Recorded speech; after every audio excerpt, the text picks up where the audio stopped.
A Voice for Freedom is Ellen Johnson Sirleaf's acceptance speech while receiving the Nobel Prize for Peace on 24th November in 2011. She, along with Leymah Roberta Gbowee and Tawakul Karman, received Nobel Prize for Peace that very year. They were awarded for their non-violent struggle for safety of women and for women's right for full participation in peace-building work. Because of voicing out for freedom, equality, and her fight against dictatorship, Ellen Johnson Sirleaf was time and again taken into house arrest, exile, and charged with treason. But against all odds, she went on to become the first woman president of Liberia and also a Nobel Peace Prize laureate. She was first elected as the president of Liberia in the year 2005, and after 6 years was re-elected in 2011 just before receiving the Nobel Prize. She begins her speech by expressing her honor to be amongst the many sons and daughters of Africa who have been honored with the Nobel Peace Prize. She recalls the Nobel Prize winners from Africa like Chief Albert John Lutuli, Archbishop Desmond Tutu, Nelson Mandela, F.W. de Klerk, Kofi Annan, Anwar el-Sadat, Wangari Mathhai, Mohamed el-Baradei, and also she remembers Barack Obama, Martin Luther King Jr., and Ralph Bunche, who were Americans of African descent. That very year in 2011, Norway suffered 2 terrorist attacks where they lost 77 lives.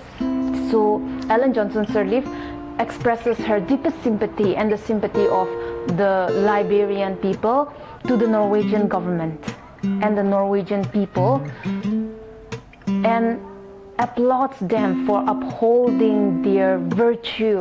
Even in such circumstances, the people of Norway continue to uphold the values of justice, integrity, and openness for which the world admires Norway. She thanks the Norwegian government for bringing the 3 women together, that is Ellen Johnson Sirleaf, Leymah Gbowee, and Tawakul Karman, saying that the Nobel Committee has brought the 3 women who are linked by their commitment to change and by their effort promote law and democracy. She quotes the words of Wangari Mathhai, who in 2004, while receiving the Nobel Prize, said that those of us who have been privileged to receive education, skills, experiences, and even power should be role models for the next generation of leadership. She dedicates the Nobel Prize that she received to the countless women and their struggle whose sacrifices were never recognized. It is their private and silent struggle that has shaped the world. And she goes on to say that they were nothing else but the reflection of all those women around the world. With great distinction comes great responsibility. In her speech, we find that she feels the pressure because with such distinction, being a Nobel laureate is a very big responsibility that she has to carry. Now that they have received the Nobel Prize, she says that history will judge us, not by what we say in this moment in time, but by what we do next to uplift the lives of our countrymen and women. But it will judge us by the legacy that we leave behind for the generations to come. In the continuing part of her speech, she turns to Tawakul and says that, Tawakul, you are an inspirational activist for peace and women's rights. In your country, autocratic rule prevailed, but where they had no voice, you found a way to be heard. And to Leymah, her fellow Liberian, she calls her a peacemaker. She tells Leymah that you had the courage to mobilize the women of Liberia to take back the country that belongs to them. You redefined front line of a brutal civil war. In a civil war where people imagine that in the front line there will be soldiers with guns and ammunition and protection for defense and attack, Leymah Roberta Gbowee, along with thousands of women of Liberia, took the front line in white shirts, standing out in the front line to protest for peace. Ellen Johnson Sirleaf said, "Women dressed in white, demonstrating in the streets, a barrier no warlord was brave enough to cross." And talking about herself, Ellen Johnson Sirleaf says that her life and her journey to Oslo was a lifelong journey. She was protected and guided by her parents and two grandmothers who were mere farmers and market traders. They did not know how to read nor write, but one thing that they taught her that guided Ellen Johnson Sirleaf throughout her lifetime was that through service alone is one's life truly blessed.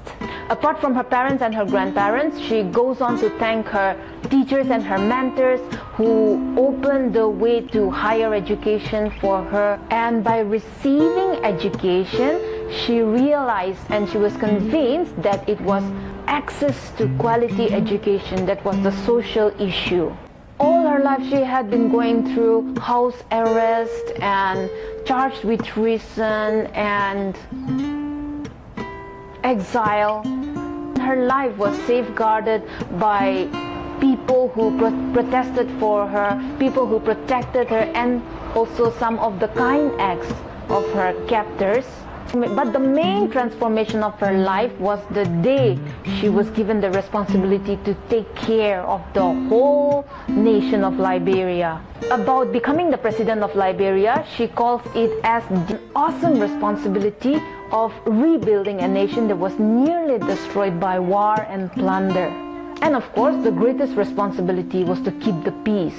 She points out that the international tribunals have declared that rape used as a weapon of war is a crime against humanity. But even so, rape in times of lawlessness continues unabated or unchecked. In that way, women have to pay a greater price in times of war and in times of lawlessness. Women had to pay with the mutilation of their bodies and destruction of their dreams and ambitions. Apart from war threats and violence, another challenge that women have to face was in the field of education. Girls' education is still understaffed and underfunded, and also in many households, women were discouraged to pursue their dreams, no matter how promising it may seem. Ellen Johnson Sirleaf finds hope and optimism in the advancement of technology. Technology has turned our world into an interconnected neighborhood.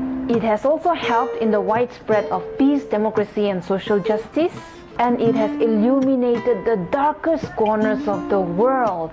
So she encourages people to say no more. No more to mindless violence and to protect the values of peace, freedom, and democracy. So I urge my brothers and sisters not to be afraid. Be not afraid to denounce injustice, though you may be outnumbered. Be not afraid to seek peace, though your voice may be small. Be not afraid to demand peace. She invites girls all over the world to find their voices, to speak up and to voice out their protest, because according to Ellen Johnson Sirleaf, our wants and demands may be different, but they all move towards the same goal, that is the pursuit of peace and justice. She asserts that yes, there will be failures along the way, but no matter how long it takes, it will always bend towards victory. She mentions the inscription on the wall of the memorial of Martin Luther King Jr. The arc of the moral universe is long, but it bends towards justice.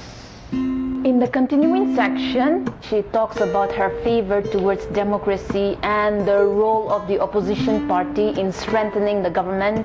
In the final segment of her speech, she reminds us that exactly 63 years ago, the United Nations General Assembly adopted the Universal Declaration of Human Rights.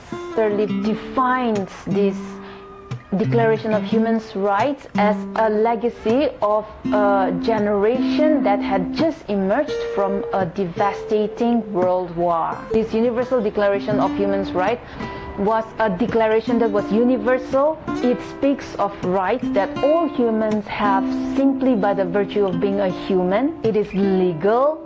Even states and governments should observe and uphold these universal rights and freedom that belong to all mankind. That brings us to the end of this video, but I suggest you read your text. This was just a brief discussion of the whole speech. Go through your text for detailed study. And like usual, do not forget to write all the details that I've given and go through the text. So I'll see you in the next video. Bye.